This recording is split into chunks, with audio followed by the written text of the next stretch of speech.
আজকের ভিডিওটা কিন্তু একটু লম্বা হবে, কারণ আমি আজকে বানাবো চিকেন রোল। তো শুভ সকাল, সবাই অবশ্যই পুরো ভিডিওটা দেখবেন না টেনে। দেখুন আমি ছুরির সাহায্যে কিন্তু মুরগির মাংসগুলো এভাবে কিমা করে নিয়েছি। এরপর একটা বলে নিয়ে দিয়ে দিব হলুদ গুঁড়া, ধনিয়া গুঁড়া, মরিচ গুঁড়া, আর দিব আদা বাটা অল্প আর রসুন বাটা। এরপরে লবণ দিয়ে অল্প একটু লেবুর রস দিয়ে ভালো মতো মাখিয়ে নিয়ে 10-15 মিনিটের মতো ঢাকনা দিয়ে রেখে দিব। এরপর একটা বলের মধ্যে নিয়ে নিব পরিমাণ মতো আটা, দিয়ে দিব লবণ আর দিয়ে দিব অল্প একটু সাদা তেল। এবার সব কিছু মিক্স করে নিব। মিশানো হয়ে গেলে এখানে নর্মাল পানি আমি অ্যাড করে দিব। অল্প অল্প পানি দিয়ে কিন্তু ডোটা তৈরি করতে হবে, একেবারে কিন্তু পানি ঢেলে দেওয়া যাবে না।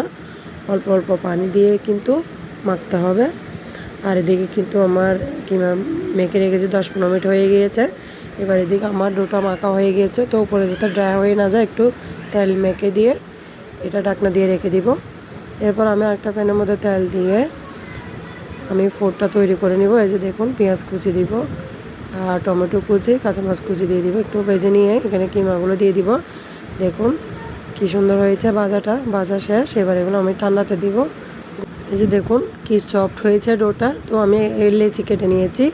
এরপর আমি একটু আটা দিয়ে দিব পরে, যাতে লেগে না যায় একটার সাথে একটা।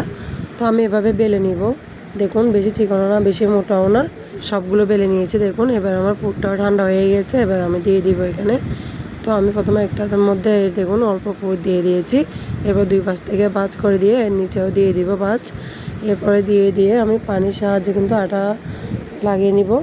এবার আমি এভাবে রোলের মতো করে নিয়ে এটা ভাঁজ দিয়ে দিব। দেখুন এবার এখানে পানি দিয়ে মুখটা আটকে দিব আমি।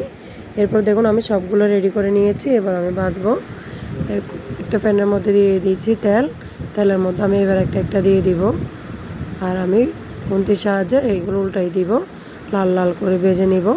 তো দেখুন আমার ভাজা কিন্তু কমপ্লিট। তো এগুলোর সাথে খাওয়ার জন্য শসা কুচি করে নিয়েছি। অবশ্যই আপনারা এভাবে বানিয়ে খেয়ে দেখবেন। আর ভিডিওটা ভালো লাগলে অবশ্যই একটা লাইক কমেন্ট শেয়ার দিবেন। ধন্যবাদ।